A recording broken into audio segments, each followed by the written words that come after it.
So what's up mga guys? Nandito na naman tayo kung saan tayo maglalakwatsa kasama ang aking mga alaga at aking mga aso.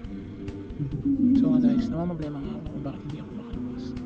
Sa kadahilanan na wala akong matutulugan sa Maynila.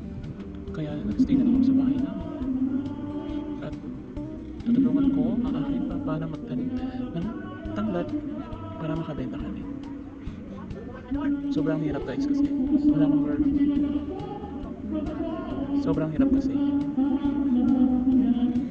Ito yung buhay na sobrang, alam mo guys, hindi ko nga alam yan sa anong gagawin ko.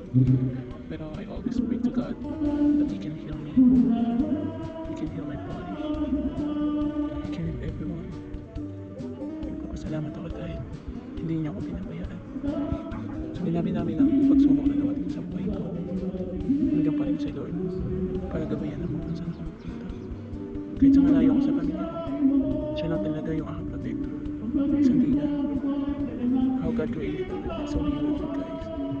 Napakagandang ginawa. Kaya sabi ko sa kanya na bigyan niya ako ng maraming biyaya para makapagsimula muli. Maraming salamat guys sa iyong panonood. I hope dumami ang aking views. God bless always. Take care guys.